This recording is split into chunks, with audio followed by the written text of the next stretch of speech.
Welcome back to MVM. Today we have another review for you. This one is a 1 to 6 player cooperative game called The Reckoners. It is from Nauvoo Games. Very, very interesting setting because you are playing Reckoners trying to beat down superheroes. Yeah, it's based on a book series from Brandon Sanderson called The Reckoners. This game is based on the first book. But basically the premise is everyone that was given superpowers becomes evil. They kind of like lose their mind, they go mad. And they've taken over the world. And the game takes place in Chicago, but a dystopian Chicago ruled by Steelheart. And you're kind of trying to free the city from his control. It sounds awesome. Yeah, it's a cool Everyone thing. I've talked to said the series is amazing, and you've read through it, right? I have. I've read through all of them.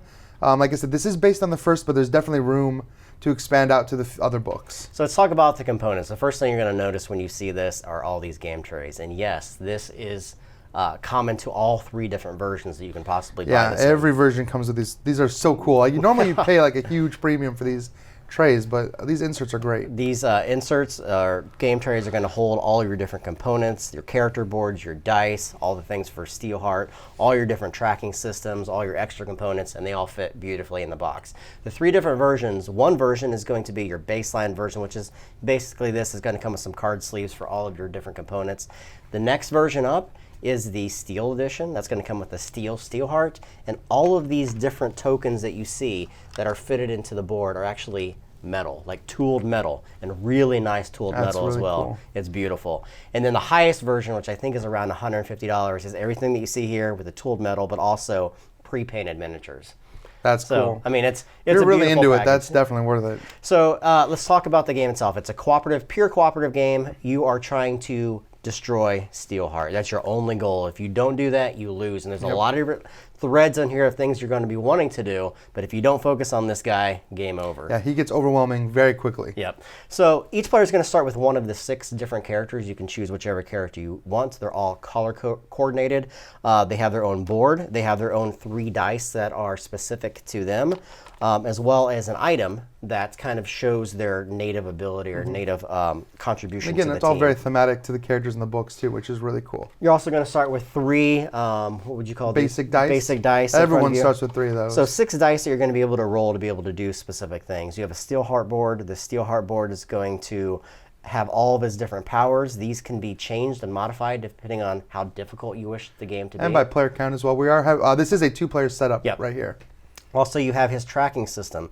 Steelheart is unique. You can't just beat him at the very start. He has a research track that you have to bring down to 0. And again, this is going to fluctuate depending upon how difficult you want the game to be. Once that happens, you're going to flip this board over, and then you actually have to take his hit points down to 0 as well. Then you have the base. The base is going to house all the different items that are available at any given time. You have the base up here. This can be destroyed, which is going to capture dice for Steelheart from the players. You have your banking system over here, which is used for all the different players. All of them are going to be contributing money and then pulling from that money to buy items. And then you have the population over here.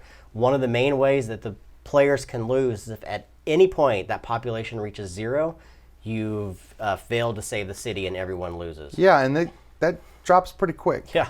And then the final thing is you're going to have location cards. Now, the number of locations that are used in the game is equal to the number of players plus 1. In this case, we have 3 locations. Each of these locations are going to basically look the same. They're going to have a different picture telling you where you're fighting. It's also going to have a track here that denotes the research and the health of the specific epic card that's going to be slotted in here. These epics are going to have special abilities. They're also going to contribute to a variety of different points of mayhem within the game that you're trying to control through the course of the game. Plus, there's an area up here that's going to be able to house your characters that go to these locations, Steelheart, any of the enforcers, any of the barricades that are used. And there's a variety of other little components that we'll talk about as we're talking about the game itself. So to start, everyone picks their character. They take their dice. They're going to set them off to the side. And then we get into the actual game itself, and it's really, really simple to play. You're going to roll all of your dice, and you have to pick any number of those. We have to pick some combination of them, and you're going to slot them onto your board. And then you're allowed to re-roll any extra dice. You're going to do that 3 times until at any given point you have all the dice that you wanted to use in your location. Then you're simply going to pick these up. during your turn, and this is done simultaneously, each of the players is simply going to use any of the dice that they wish to use. Every time you use a dice, you're going to pick it up from your board and put it into one of your slots or in any of the extra area that you have over here. Yeah, that's something I really like about this game is that this is done simultaneously. Yeah. So in a 6-player game, you don't have to sit and wait for 5 other people to use their dice before you get to. And it kind of is chaotic in a good way because everybody's shouting, oh, I need 1 more damage over here. I need to kill 1 enforcer over here. Can anybody research this epic? And you're kind of all moving around the board using your dice simultaneously. It's Although really that cool. does happen. You are cooperating and shouting across the table, hey, we need to concentrate here. But there may be times when you roll dice that are specific to your needs to be able to do something, and you just use those as you so wish. Now, the die faces themselves have all kinds of different sides. The colored ones are mostly dependent upon your character itself, because each of these characters does a little something a little bit different. But we'll talk about each of the sides. I'll talk about the first one, that's simply money. Anytime you have a money, you're simply going to move up the money track. Again, this is used during a very specific portion of the game for anybody to buy equipment and give them special abilities. It's going to give them more dice to be able to roll during their turn, a variety of different things that you're going to want to buy through the course of the game. Yeah, and another great one is the research. And if you've read the books, you're familiar with what's going on, you're basically trying to figure out the weaknesses of these supervillains. Yeah. If you can figure out the weakness, their HP drops in half, or if they're invincible, they actually are able to be killed then, which is really unique, but you have to use these dice to research them. Yeah. However, you also have to research Steelheart. So you have to decide, do I want to research these little epics and try to kill them, or do I want to contribute to the overall goal? You know, it's really tough to decide. Yeah, each of these epics, when you look at the cards themselves, it's going to, on the left-hand corner, it's going to tell you how much research that track is going to start at and how much health. Again, as Ryan said, as soon as their research reaches 0, there's a smaller number underneath and their health is going to be pushed down. So there are times when you definitely want to research, because some of these villains will come in with infinite health. You simply can't attack them at all until they're fully researched. Across the bottom of any of these epics are going to show you, according to their mark, what kind of bad mayhem they're going to create within the city. And then over here, once these guys are destroyed, they're going to give all the players some kind of special power or ability or research towards Steelheart, or allow you to kill enforcers on the board, move barricades and whatnot. So that's the second thing. The third thing is the actual star that you see it's broken. This is going to allow you to kill enforcers in the location that you're located. So again, if I have David here and I use one of these enforcer tokens, I simply take this and remove it back to the tray. That's important because we'll talk about how these enforcers are going to help Steelheart in his mission through the course of the game. What do you have next? I have next is Contain, and this is a powerful one. And we talk about the colored dice. Blue matches the blue symbol, which is better at Contain. Yellow matches the money symbol, so it's better at money. But that Contain action allows you to level down these epics.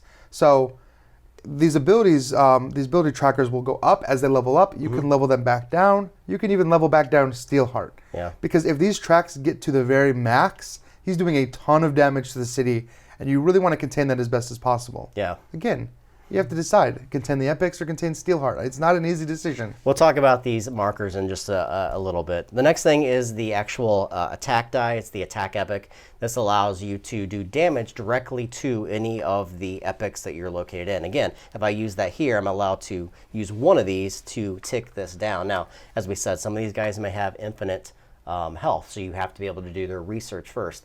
In the case of Steelheart, you can't hurt him at all. If you're in the same location of Steelheart and you wish to use one of these epics, guess what? You can't until he is fully researched. So no damage can be done to him. Yeah, and damage is interesting. You have to really plan that because you did a great example there of dealing a damage to that guy. If you deal enough damage to him to bring him down to 4, and then somebody researches him, which drops him down to 4, it doesn't do anything. It doesn't drop 4 less. It just stays where it is. So if you know somebody on the board is about to research them, you want to let them do that first before applying your damage. So there is a timing issue for sure. The last one is to plan. And when you plan, you're simply going to take one of the black markers from the tray and you're going to set it off to the side of your player board. At the start of the next round, this is going to be placed within your game tray itself. Now, the interesting thing is each player is going to start with one of these. However, at any time, you can use any one of these and simply expend it, throw it away, and change any one of your die phasings to any other that you so wish to use. Yeah, and so there's a couple other things you can do with your dice beyond use them for their faces. Yep. You can take any die and use it to move. Yep, to any location. To any location. Also, as Steelheart adds barricades to the board, which will stop you from moving, you can use a die to just remove a barricade anywhere as well. Yep. Also, a lot of these items are going to key off of using specific die faces. Instead of for whatever they would normally give you, you're going to take the card effect instead. Right, and the third thing that's going to happen is you're going to receive rewards as a group depending upon if any of the epics have been destroyed. Again, the rewards in the upper right-hand corner. Then as a group, you get to decide during the fourth phase if you want to purchase any of the equipment. Again, this is decided completely communally by the group. They can decide, hey, you have kind of a combination going with some of the cards you have. This one may help you further that combination. Or if someone's really weak, you may want to allow them to buy certain cards to give them new abilities or more additional dice to be able to roll during their turn.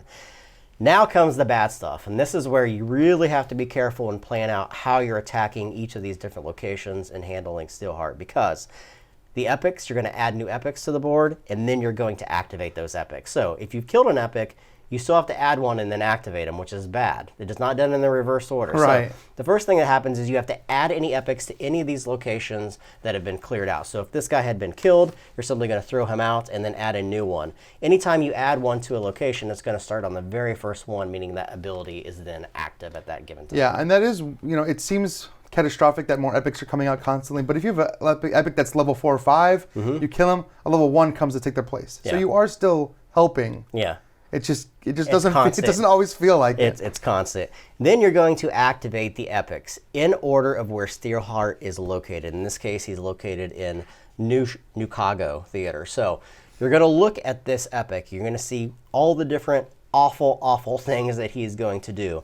There's a variety of different icons that are down here showing you exactly what he's going to do. In this case, he is going to kill off 2 population, and he's going to move Steelheart's black icon up 1. That's awful.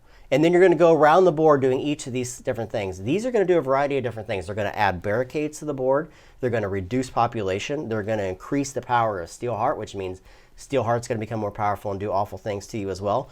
Once that's done, then Steelheart takes place. Once that's done, all the epics level up. Oh, yeah. So this is even worse. If there are any enforcers left on the board, including any that they just added, for example, if this fault line adds an enforcer to the board, they will level up.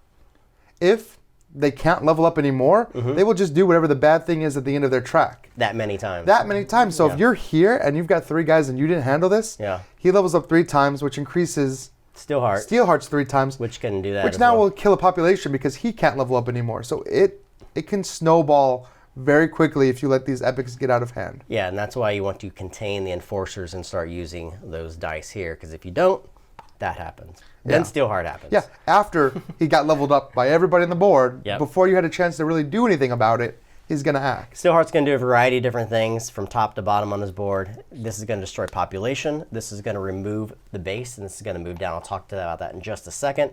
This is going to add enforcers to locations he is, and then clockwise around the board according to the stars.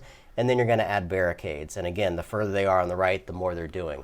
The base itself is pretty unique. This base, when it moves down, if it ever falls off the board, any one player has to take one of their dice and put it to the bottom of this area, meaning that that die is no longer available to them. As a purchase action on a future round, they're allowed to spend $2 to get this back. And this is just going to cycle through the game over and over and over. So you're going to be losing dice if you're not containing Steelheart and his abilities. Yeah, I mean, you could get into situations where your base is getting discovered every round. And basically, you're losing a die to go scramble and start a new base somewhere else. Yep. But if you don't contain that, if you don't contain the enforcers, you said earlier that there's a lot you have to manage, and that wasn't a lie at all. Yeah. Like, if you don't manage any one of these things, it can become absolutely catastrophic. And that's the crux of this game. It's not a difficult game to play at all. In fact, it's very, very easy. The issue is, how do you want to manage these epics? Because these epics, if you let anything get too far out of control, you're going to have a really hard time playing catch up. So the problem is, with any of these games, you have to focus on Steelheart. You have to, because if you don't, he's going to go out of control and destroy the city. And at the same time, you're trying to deal with the epics. And that's the fun part about the game, managing each of these, trying to decide who rolled the best dice for any of these particular locations, where you're going to contribute, where you're going to be stingy on a round, which is going to have to happen to be able to buy equipment. Maybe you want to roll nothing but money so you can contribute to the team. But if you do, you're going to let the enforcers get out of control, which is going to make the epics more powerful, which is going to make Steelheart more powerful.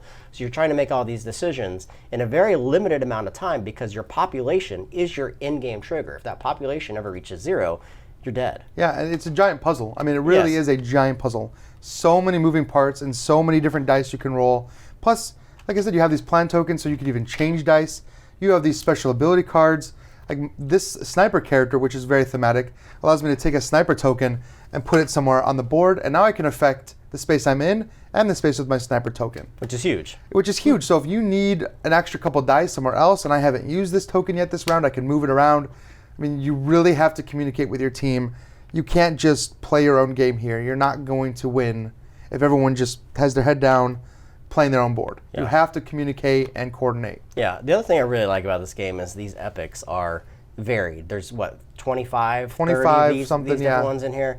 And they're all, I thought, at the very beginning of the game, I thought, hey, these are going to be pretty basic, pretty generic, but they're fairly thematic. Just looking at Bolt himself, he only has 2 icons, meaning that as soon as he progresses past that, he's destroying your base. Yeah, because he's Bolt. He's searching your fast, bases right? out like all the time. Yeah. I mean, all of these guys, when you look at them and you really start to study them, they're very, very thematic to the character that they have as well. Not to mention your characters, as you just mentioned, Cody there with the sniper. Yeah. He's very thematic to his particular abilities as well. And the dice are thematic too. If you notice, David's really good at improvising. He can take any of the dice once per turn, use his shoes to change to any other side, but each of his sides have the extra ability to contain epics. So he's really good at containing epics, while some other characters may be better at research, they may be better attacking enforcers. They're all really thematic to the character that you're playing. Yeah, and the cool part for me is finding the combos in these cards. The For item example, cards, yeah. you're already rolling a lot of contains, so if you find a card that triggers off that for every blue contain symbol, maybe you get a different bonus, right? Yeah. There's a character, Professor, who every time he rolls a green symbol, he can actually kill 3 enforcers instead. So there's a lot of that, and you really want to spend your money building this deck, or going through this deck to find those good items, which means you don't want to be spending money buying your dice back, Right. which means you don't want them destroying your bases, Yeah. which means they're probably killing population instead. Exactly. So like all of these choices cascade, and that's, I think, something really cool about this cooperative game.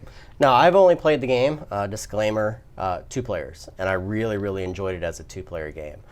You played it as a 6-player game. I've played it 1, 2, and 6. 1, 2, and 6. You 1, played 2, it and solo. 6. I did play it solo. I was just setting it up and taking pictures. I thought I'd play, it was fun. It's a little easier, I think, Yeah. at solo, because you're not trying to coordinate. You just control the mechanics yourself. Right. You are in complete control of everything. You can plan the best moves for Were you yourself. playing with Cody? Because he seems like the best person for Cody. I was. Yeah, I love this sniper ability, being Yeah. able to be in 2 places at once. It was still really hard. I did win it at 1. We lost it 2 because we worried too much about killing the epics. Got We didn't worry destroyed much it, too. about Steelheart. Well, we had him down to like 4 or 5 HP, but like by that yeah. point, population was gone. Yeah. 6 players was a fun experience, but it's a little chaotic because you are taking simultaneous actions, and trying to shout across the table with 6 players, everybody talking at once about what they want to do. It's a little chaotic. There's a lot to contain, too. I with think- 7 of those boards out on the table. I think 2 to 4 is where you want it to be. Playing solo's fine, but you lose that teamwork aspect that makes this game shine, I think, for me. So I want to try to get in 4 players. That's Yeah. kind of the one I haven't gotten to play at yet. Yeah. One of the most beautiful games we've seen this year. These game trays are absolutely amazing. The production value is amazing. All the tooling on all the different components. These, which are heat synced onto the dice, all your different miniatures, your markers, everything just fits snugly and perfectly. In the addition of having sleeves pre-built into it. Yeah, and all of these pretty trays, everything fantastic. can pop out. Yeah. Which means you know that they're planning on expansions. This is, Yeah. like I said earlier, the first out of 3 books. All of these location trays can pop out, so I'm guessing when it comes time to an expansion, we'll have a whole new set of locations, new characters, new epic cards, a new villain. I mean, there's amazing Infinite room amount. for expansion here. Yeah. So guys, this is The Reckoners. It is from Nauvoo Games. 1 to 6 players. Takes about, what, maybe an hour and a half to play through the game. If you guys Unless have- you lose really quickly. which we did the first time. If you guys have any questions about the game, make them in the comments below. Subscribe to us, follow us on Twitter, like us on Facebook, and everything else we do. And we will catch you guys next time.